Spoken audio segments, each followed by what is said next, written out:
the Germans could have won World War II, and I'll tell you how at the end of this video. Welcome to History Legends, and in this video we'll do a step-by-step analysis as to why Germany could not have won World War II by potential history. I haven't watched this video yet. I know it's super popular, a lot of historians have been reacting to it, so I'm literally going in raw. And as always, before we start, don't forget to like, hit the bell, and subscribe. And check out my book, The Great Veterans Project, link in the bio. Let's go! There, I finished fine-tuning my what-if machine. It can answer any what-if question accurate to within 1/10 of a plausibility unit. Who wants the machine to show them an alternate reality? I want to know if Germany wins if Hitler stops making decisions. Who else has a question for the what-if machine? I have one. Did they win if they mass-produce the mouse tank?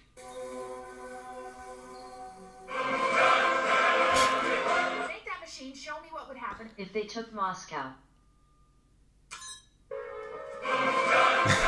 Oh my god. It's so plausible, I can't believe it. People love rooting for the underdog. These stories strike a chord with us at a very basic level, and you can tell this by how popular these stories are in media. This also translates to real. What about stories, trench? Although real life Doesn't have protect plot against twists anything. in the underdog's favor. So there's this kind of romanticism connected to fighting for a lost cause that a lot of people assign to a lot of real-world groups. One of these you see talked about a lot is the German army in World War II. That if only done. But of course it's gonna be the big topic of discussion because it's literally the last great war we have witnessed in history. And just last night, for example, with my dad, we spoke 2 hours, debated 2 hours until past midnight about what ifs regarding the Waterloo campaign, what Napoleon could have done, could he have won, what moves delayed him, and such things. So I think it's, for me, I like it, but some people apparently don't. Hitler hadn't been in charge, or if different choices were made, that the war would have turned out different. But okay, I don't know what he's gonna say, but of course people have the right to debate some decisions, and I truly believe some decisions that the Germans made cost them the war. I even think the Germans could have won World War II, and I'll tell you how at the end of this video. A lot of these arguments seem to hold water on the surface, but upon reflection, mostly miss the point or do not make a significant enough change to sway anything. These are my favorite how Germany could have won scenarios and how they're wrong. Okay, Moscow is, honestly, I find the argument pretty good for Moscow because it's the capital of the Soviet Union and not only the political capital. So by taking Moscow, the Soviet regime would have pain in not pain, but a lack of legitimacy regarding its people, thinking that the USSR is pretty much invincible, right? But the other thing is that Moscow is the center of all railways in the Soviet Union. So if you want to go from Stalingrad to Leningrad, you have to go through Moscow. In certain cases, if you want to go from Stalingrad to Kiev, you still have to go through Moscow. You can't go directly.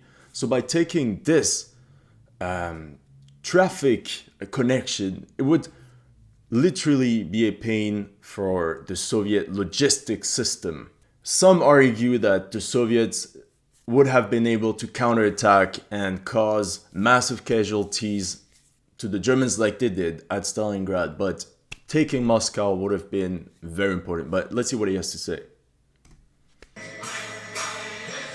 I hear this one all the time, that if the Germans had just driven onto Moscow and taken it, the Russians would have capitulated. But it is rarely backed up. One thing also that's interesting is that Hitler actually studied history, and this is why he did not drive on Moscow. Think about it. Napoleon did capture Moscow. That was his objective. But then it did not happen. The Russian Empire did not collapse. But there are multiple reasons for that too. First of all, the capital, the real capital, and the economic center of Russia during Napoleon's time was St. Petersburg. So first of all, attacking Moscow doesn't make any sense. Napoleon was dragged into Moscow and didn't control the situation. I believe from a strategic point of view, capturing St. Petersburg would have been way better for Napoleon and a better staging ground for a new campaign the following year. Now, Hitler studied this and he saw how capturing important cities in Russia doesn't guarantee a victory. So Hitler decided to do what Napoleon failed to do, to destroy the Russian, so the Soviet army in battle.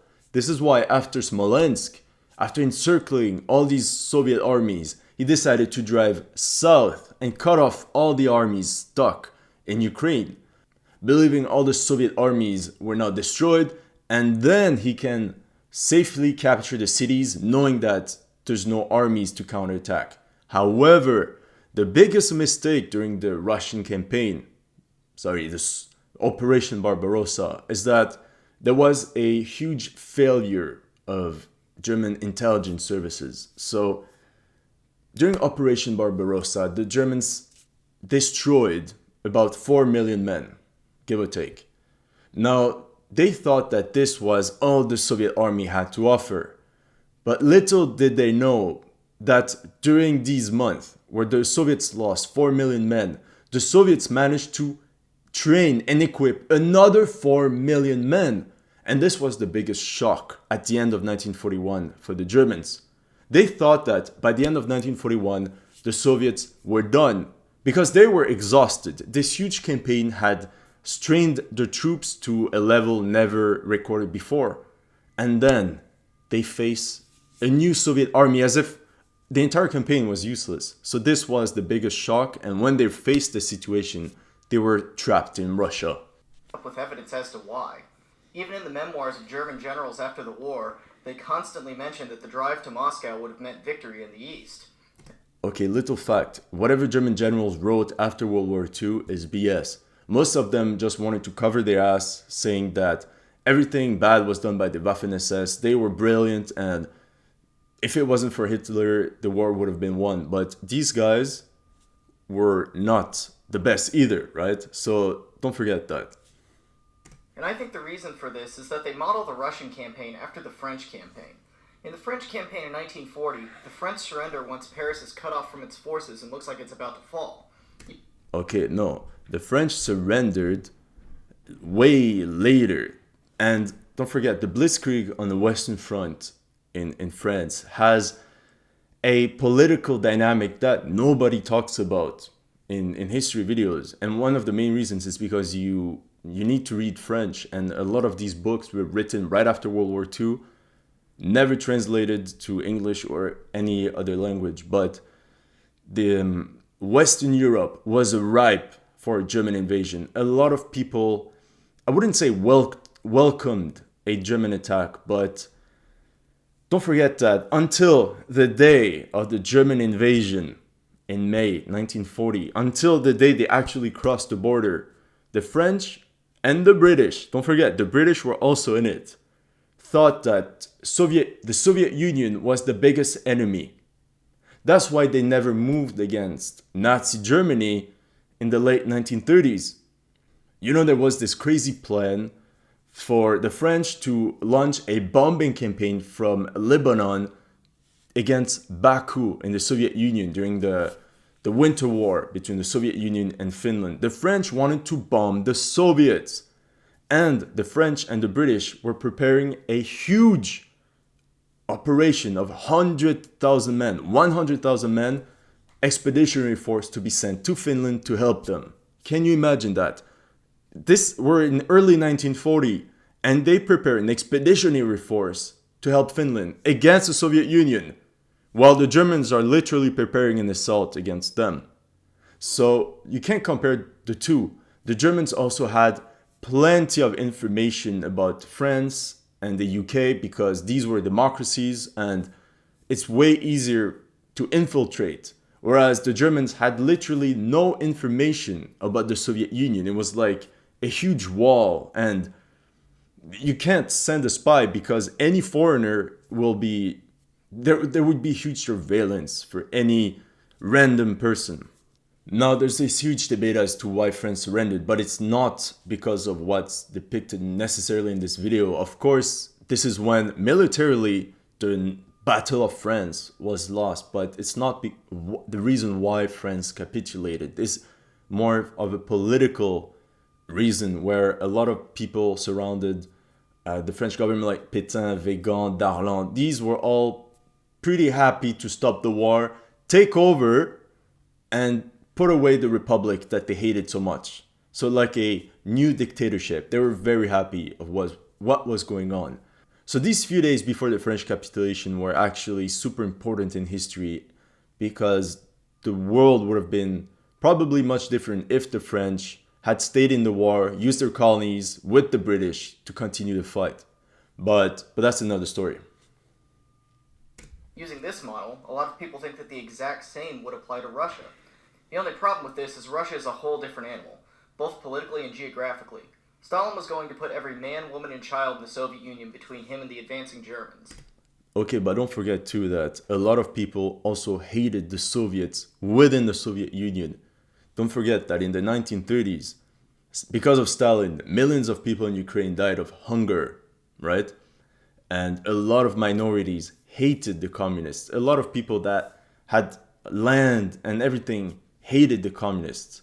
So there's even stories that when the Germans got into Ukraine, they were actually welcomed with flowers. Now, I don't know, it might be propaganda that it never happened, but a lot of Russians, Ukrainians joined the Germans when they came in. A lot of people in the Baltics joined the Germans because their hate for the Soviets was much bigger for the risk the Germans would pose. So this is something that you can't forget, that the more military defeats the Soviets would have, the more people would theoretically join the Germans. Now, the biggest problem is ideology was the biggest problem for the Germans. They regarded all the people in Eastern Europe as subhumans, and it's wasted potential. Millions of people could have joined the ranks if the Germans were not so xenophobic. And this is exemplified by the way the Red Army fought the war, often trading casualties for time. So if Moscow was taken, sure, it's a political and also logistical defeat, given that the rail network was centered around it, but no way do I think Stalin is just going to shrug and say, well, we tried. Okay, but again, the Soviet Union might have not collapsed, but its potential damage that it could cause to Germany would have been reduced drastically. Like it's mentioned in the video, Moscow was the center of the railroads in the Soviet Union. That means that if you wanted to go from Stalingrad to Kiev, you could literally go from a straight line. No, you literally have to go Stalingrad, Moscow, Moscow, Kiev. Every railroad passes through Moscow. If you destroy that, you would have to rebuild a new network, which would require a lot of resources, a lot of manpower, and it would have been very complicated. And this is actually why the Bolsheviks actually got hold of the country, because during the Russian Civil War, the Bolsheviks held on to Moscow. It was the center position. And from this central position, they actually defeated all the Tsarist and nationalist armies one by one. All the armies around them did not coordinate and were kind of independent.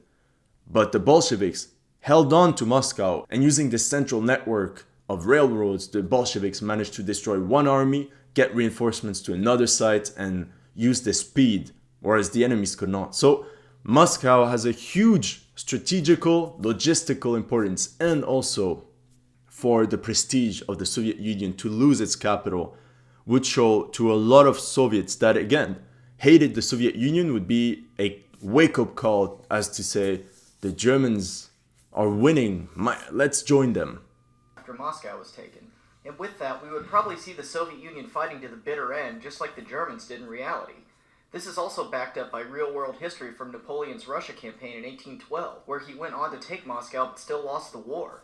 There's also a lot of myth regarding the Napoleon campaign, because Napoleon did not want to take Moscow. Don't forget that.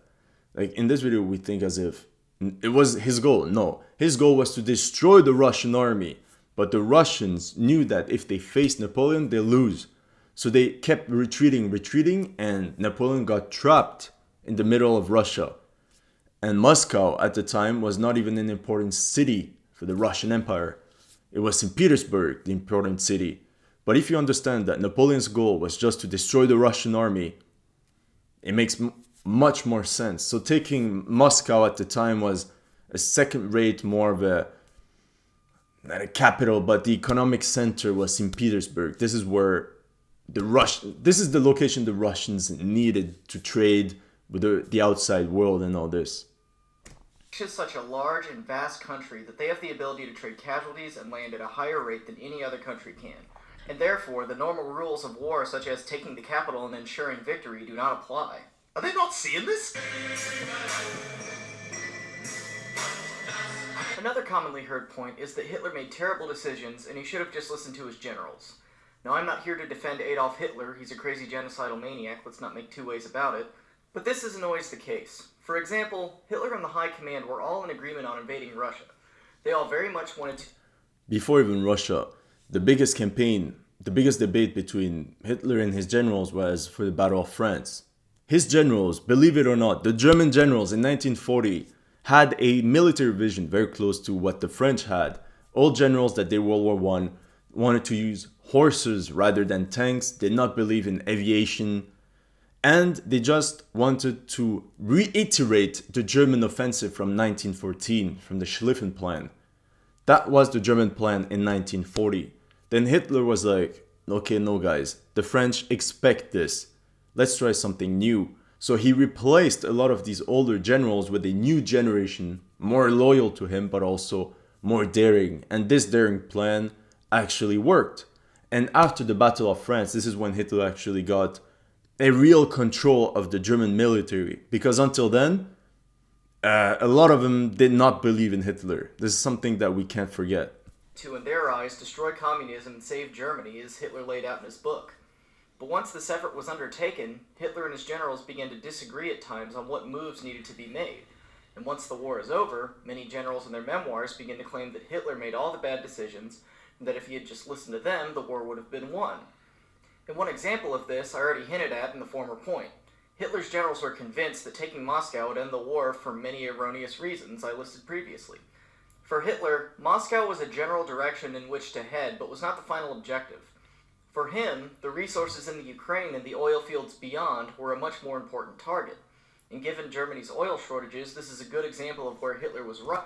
Also, like we previously mentioned, in Ukraine there were a lot of Soviet armies ready to be encircled, and I think at Kiev it's 700,000 Soviets encircled. And his generals were wrong. And actually, a lot of Hitler's so-called mistakes start to make a whole lot more sense once you put it into the context of Germany's fuel shortages.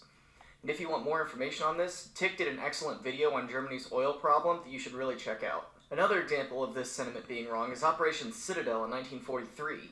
Hitler's generals convinced him that an attack on the Kursk Bulge would cripple the Red Army and renew Germany's initiative in the war. Hitler saw this plan as very flawed, though, famously saying, "Every time I think about Operation Citadel, my stomach turns over." And seeing how poorly this turned out for the Germans, his premonition was eerily correct.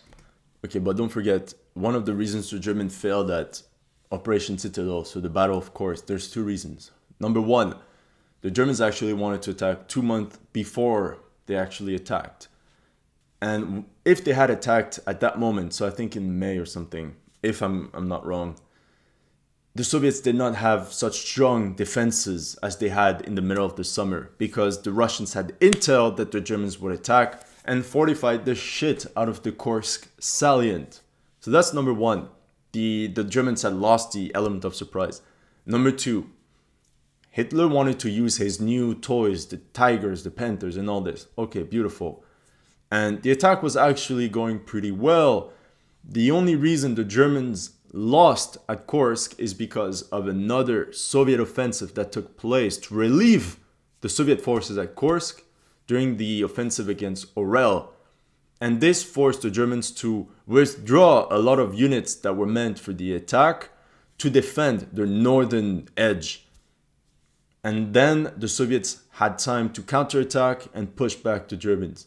But initially, it was going rather well. Now, if this was the caricature of Hitler always overriding his generals that is commonly seen, Citadel would have been called off before it was launched. Now, these are just two quick examples, and yes, there are times, especially later in the war, where Hitler overrules his generals with poor decisions. The Battle of the Bulge comes to mind. But early in the war, when these decisions really count, Hitler is many times making the right decisions when overruling his generals, or going along with them in agreement.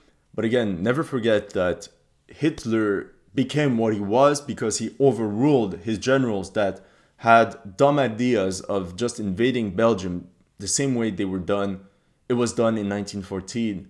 So he believed himself, after the Battle of France, as a better military commander than his generals. Never forget this. Of a common goal. So Hitler should have just listened to his generals and he would have won the war is a moot point. Because many times he did, and his generals were wrong, and many times he didn't, and he turned out to be right. It's all Adolf Hitler, Adolf Hitler, Adolf Hitler. This is actually a point I used to subscribe to.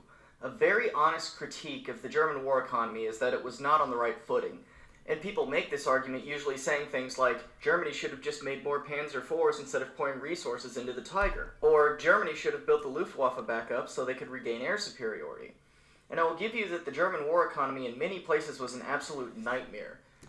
There's one argument that said that if the Germans had not built their submarine fleet to that level, and if they had reinvested all the money and resources for the Navy into Panzers and for the ground forces, that this might have shifted the outcome on the Eastern Front. Of course, we don't know. This is all speculation, but it's interesting. Another point is that some say that if the Germans would have built these cannons, I don't remember the name, but I pull a picture. For every Panzer, the German could have built perhaps 5 of these, and this could again have changed the outcome on the Eastern Front by providing more armored vehicles. John Parshall does an excellent lecture on tank production in World War II and really highlights how backwards the German production process was for armored vehicle manufacturing, and mentions how that knowledge can be applied to other types of war manufacturing. And although once Speer takes over production... That's true, however. The one thing the Americans and the Soviets excelled at was how they built stuff. The thing is, the Americans had few vehicles, same thing for the Soviets, but they built a ton of it. That means that not only they can produce more, but tanks often break down during battles, for mechanical reasons, and it's very easy to find spare parts. For the Germans, it was a nightmare. They had tons of different vehicles, and to find spare pieces was a nightmare again. So this also could be because, don't forget, the Nazi regime was highly corrupt, and a lot of companies were bidding to produce stuff, and at the end, a lot of companies would produce their own model, and it would just be a huge mess, a logistical mess for the Germans. Production is streamlined to a degree, and munitions and weapons production goes up year by year. It's not near where it needs to be to fight this attritional war. So obviously, the solution is to just streamline production, sort of how you see in the American model, and this would have given Germany a better chance in the war. Although this is a good criticism, it misses the core issue. The biggest thing Germany was running low on from 1942 onward is, as I mentioned before, oil. And larger numbers of tanks and planes wouldn't be any good if there was no fuel to run them. Also, Germany was having manpower shortages as early as 1942 or 43, and along with... But again, for manpower shortages is because they did not use their allies properly. Now, for the oil problem, don't forget, there's one thing of capturing oil fields. So that's one goal, for example, capturing the oil fields in the Caucasus or even Iraq. Then the other part is to actually retrieve that oil and bring it back, which would have been almost impossible for the Germans. So keep that in mind. With fuel to run these machines, you need people to crew them. These are just two issues that cannot be remedied by streamlining production. At a certain point, Germany is just going to be out of oil and out of men, and no amount of additional tanks or planes would operationally be possible. What's the matter? Run out of gas? Kinda embarrassing. This is another point that deceptively seems to make a lot of sense, as Germany was crushed by a two-front war. It stands to reason that if Japan and Germany through their alliance had coordinated an attack on Russia, they would have won. And that may honestly be true. A big boost to the defense of Moscow came after Russian troops from Siberia were sent west after the Russo-Japanese Non-Aggression Pact. The only problem with this is that coordination did not and was never going to happen. Germany and Japan were allies by circumstance and shared no real common goals with each other. And in fact, they're operating in opposition to each other. Fun fact, Soviet spies in Japan actually announced to the Soviet government that the Japanese would not attack, thus allowing the Siberian troops to be sent against the Germans. At times. German training of Chinese troops in the 30s as they were fighting the Japanese is a direct example of this. True. In short, neither side was going to stick out its neck for the other. In fact, Russia as a common enemy was probably the only instance in which they would have, and even then they did not. The reason for Japan not wanting to do this is mostly colored by the Japanese experience against the Soviets at the Battle of Konkangal, please forgive my pronunciation, where the Red Army gave the Imperial Army a very bloody nose in an undeclared border conflict. Okay, there's one thing also we forget about the Japanese government. It's that before World War II, there were two factions. Okay, I'm simplifying, but you get the idea. There was the naval faction and the ground army faction.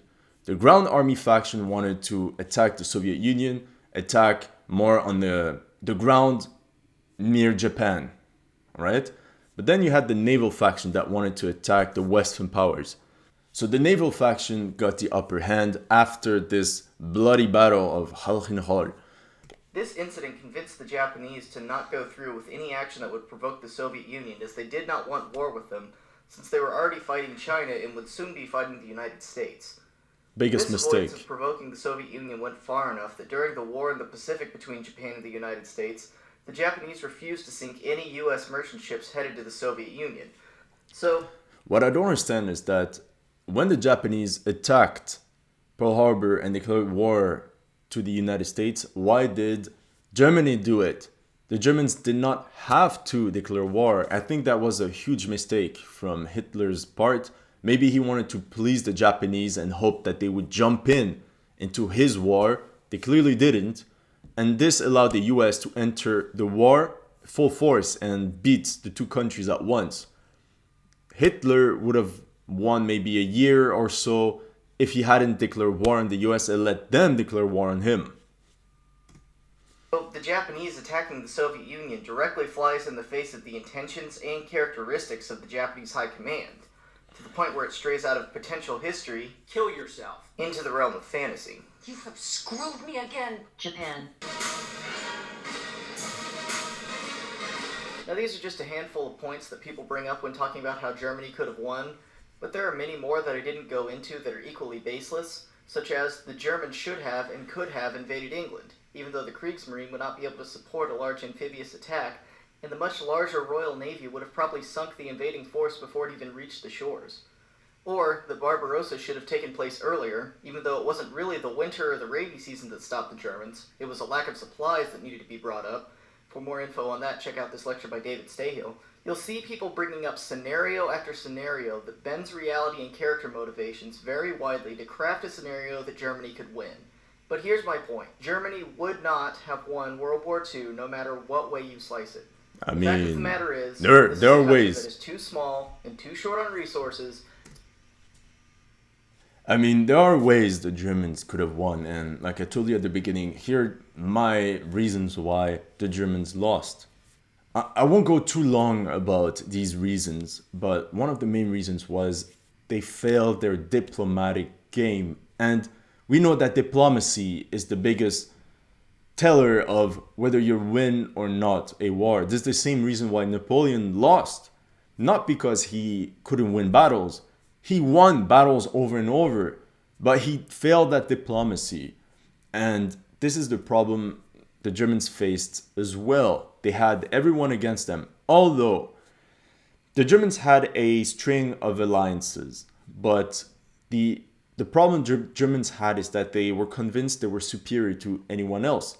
That means that they even disregarded their Italian allies and all their allies actually. Now imagine if the Germans had produced tanks, artillery, and airplanes and handed them to the Italians and all their allies.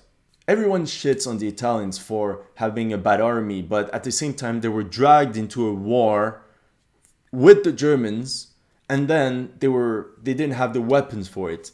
The Germans were also dumb to not provide them with the right weapons. Imagine if the Italian Air Force had German aircraft, if the Italian tank divisions had German panzers, if they had German anti-tank cannons, they would have fared way better than they have. Same thing for the Romanians and the Hungarians and all this. Same thing happened at the Battle of Stalingrad, for example. The Germans wanted to have the honor to capture the city. Okay, beautiful. So they put all the resources to that effect, and they placed Italian, Romanian, and Hungarian troops on their flanks. Now, my biggest criticism is that the Germans knew that their flanks were at risk, and despite all common sense, they did not provide these allies with proper weapons. I think the entire Italian army in Russia had maybe 10 tanks. For 120,000 men, 10 tanks. How ridiculous. And barely any anti-tank cannons. So when the Soviets attacked and did this operation, it was like cutting through butter. These troops were malnourished, poorly supplied, and didn't even have the weapons to fight. And it's not that they didn't want to, but when you face entire tank divisions and you only have rifles and no anti-tank weapons whatsoever, it gets complicated. So the Germans did not lack manpower. They actually had a lot of countries backing them up in Europe, just that they poorly used their allies. And one other fact is Finland. The Finnish troops did not attack Leningrad, and please comment below as to why did they not do that. But the Germans were way too nice with the Finns, for example. The fact that Finland did not attack Leningrad was a huge disaster. This siege lasted almost 3 years. Or the fact that the Germans did not attack Murmansk, cutting off supply from the UK and the US to the Soviet Union. All these things, again, they misplayed their diplomacy, and they thought that some countries were allied to them, such as the Japanese and the Finns, which I think they considered higher countries, so they were nicer to them, whereas they had this ranking of countries. This is what I feel. So they were nicer to some countries, but to what effect? For example, they missed a huge alliance with nationalist Spain, with Franco. Franco basically said, listen guys, I can join you, I can join the Axis, but you have to give me French Morocco. But Hitler wanted to be nice with France, Vichy France, and I think he was way too nice with Vichy and said, no, we can't do that. Spain said, okay, no problem, I'm neutral. Spain was neutral, think about it. Spain was neutral, and it's because of the Germans and the Italians that Franco won the war. What an insult, what a bad diplomatic game. And this was all in 1940, 1941, even 1942. And again, why did the Germans declare war in the US? The US would have eventually entered the war, but just like World War I, might have taken more time. And time is the essence at war. Oof, I spoke a lot more than I expected. This video might be super long. I don't know, I'll edit it later, but let me know what you think in the comments section. And let me know what other videos you would like me to review. So the first time that I do such a vlogging type of history reaction video, don't forget to like, subscribe, and let me know in the comment section, what do you think the Germans could have done to win World War II if they could have done anything?